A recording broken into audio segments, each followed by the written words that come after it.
আলহামদুলিল্লাহ ওয়াহদা ওয়াসসালাতু ওয়াসসালামু আলা মান লা নাবিয়্যা বা'দা আউযু বিল্লাহি মিনাশ শাইতানির রাজিম বিসমিল্লাহির রহমানির রহিম ইয়া আইয়ুহাল্লাযীনা আমানু কুতিবা আলাইকুমুল কিতাল ওয়া হুয়া কুরহুল লাকুম নিচে আমি কথা বলছি وقال تعالى في موضع آخر وقاتلهم حتى لا تكون فتنة ويكون الدين كله لله وقال تعالى في موضع آخر وقاتلوا في سبيل الله الذين يقاتلونكم ولا تحتدين لهم المعتدين প্রিয় মুসলিমিল্লাহ আল্লাহ তাআলা আমাদেরকে যেমন রোজা ফরজ করেছেন তেমনি কোরআনুল কারীমের তার পরবর্তী আয়াতে বলেছেন কুতিবা আলাইকুমুল কিতাল তোমাদের যুদ্ধ করার সশস্ত্র অস্ত্র দিয়ে যুদ্ধ করার তোমাদের ফরজ করা হয়েছে।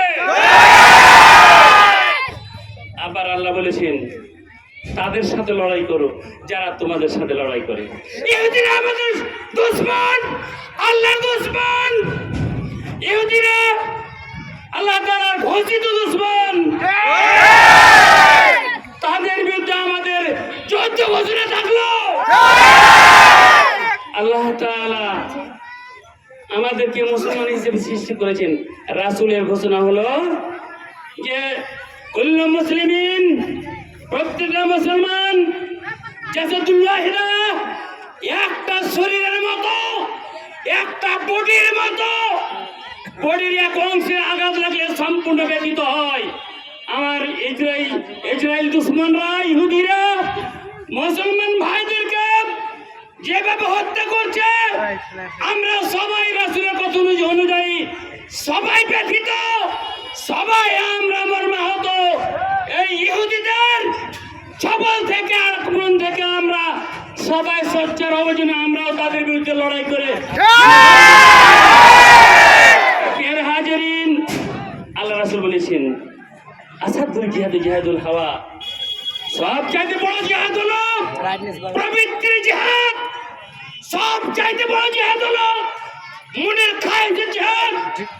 আপনার মন যেন শয়তানদের দলে না যায়, আপনার মন যেন, হৃদয় যেন, কায়ে যেন আল্লাহর বিরুদ্ধে না হয়, আল্লাহর রাসূলের বিরুদ্ধে না হয়। এবং ইহুদিদের দাঁত ভাঙিয়ে জবাব দিব। গাদ্দারি করছে, মানবাধিকার লঙ্ঘনের নামে মোড়ালি করছে, তার পিঠে চাম থাকবে না। মুনাফিকি আচরণের জন্য সম্মানিত শহীদ তৌহিদি জনতা স্মরণ রাখবেন রাসূলের কথা, আল্লাহর কথা এবং ইসরায়েলি যে সমস্ত পণ্য রয়েছে আমরা সবাই বন্ধ করবো তো? আমাদের শক্তি দিন, শয়তানদের আমরা পণ্য গ্রহণ করবো না, শয়তানদের আমরা সাহায্য করবো না। আল্লাহ বদরে যেমন তুমি সাহায্য করেছো, হুনাইনে সাহায্য করেছো, এইভাবে মুসা আলাইহিস সালামকে কওমকে সাহায্য করেছো, মুসলমানদের সাহায্য করেছো, আমাদেরকে সাহায্য দাও। আল্লাহ আমাদের মাঝে, আমাদের আলেমুল আমাদের মাঝেও এমন বিজ্ঞানী তৈরি করো বীর ওসামার মতো অস্ত্র শস্ত্র নিয়ে যেন বেয়াদবি হতে খ্রিস্টানদের বিরুদ্ধে লড়াই করতে পারি।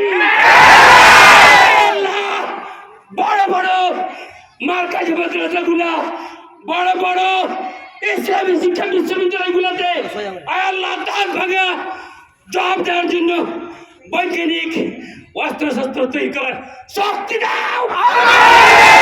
আল্লাহ অনর্থক অর্থ নাই ব্যয় করে আল্লাহ তাদের বিরুদ্ধে সংগ্রাম করার জন্য আমাদের যত অস্ত্র শস্ত্র জঙ্গি বিমান সহ যত লাগে সব তুমি আমাদেরকে দান করো।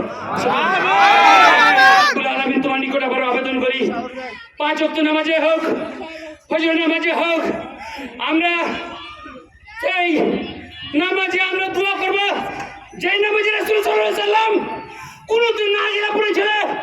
ওই ইহুদি খ্রিস্টান মুসলিমদের বিরুদ্ধে আমরাও কুনুতে নাজিলা পড়বো তাদের ধ্বংসের জন্য।